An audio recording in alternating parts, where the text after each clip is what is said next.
Hi, thank you so much for your question. First, I'm going to reread your question, and then I'll walk you through part A. Part B is something that is kind of important that you do yourself, but I'll give you a few hints and pointers. Okay, so Patrick relies on his customers to tell his friends about his business. His business grows as each customer continues to tell others about his or her experience, and they in turn tell others as well. The table shows the number of people who have recommended Patrick's business for the different days after it opens. And here is the given table. So part A is to create a scatter plot to model Patrick's referrals, and it says to be sure your work is neat and labeled. Part B is to describe the association of the data and be sure to explain the association in the context of the given data.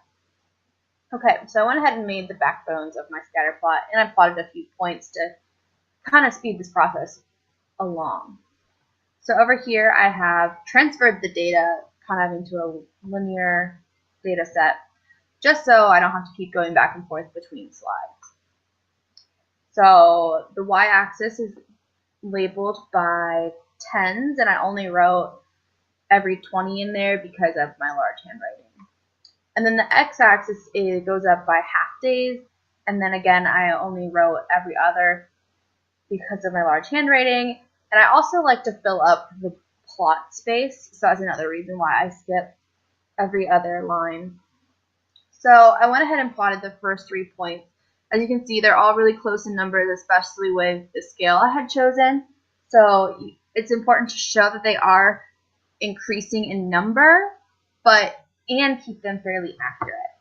So plot 4, day 4 is 23 recommendations, so up 4, here's 20, and it's a little above, so right about there I would say.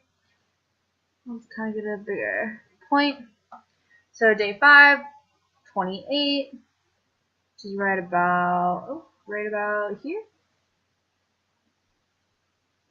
Day 6, 31.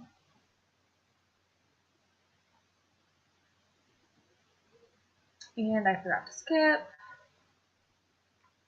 Go ahead and redo that one. Tutors are human too. Day 7, 46 recommendations. Right about here. Day 8, 50. I love when numbers come right on my axis, or my label points. Day 9, 67 recommendations, so up to 60. Right about here. Ooh, right there. Day 10 is 118 recommendations, so up to 120, right about here. Day 11, 157 recommendations, right about here. And then day 12, 160.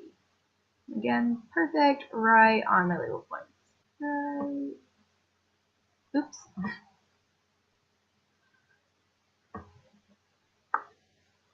Right there. Okay, so now here is your scatter plot. It's labeled, done as precisely as possible.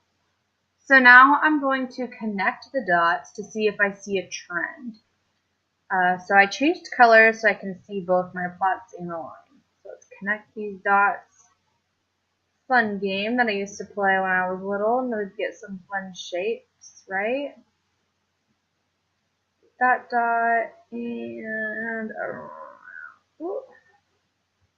Around. Okay, so now you look at this and you think of your parent functions that you know, right? So I'm going to name a few. Quadratic, linear, so y equals x squared, cubic, 1 over x, logarithm, exponential, and those are just to name a few.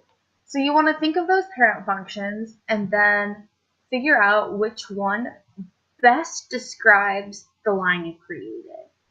And then explain why your thought process. Thank you, and I look forward to seeing more of your questions.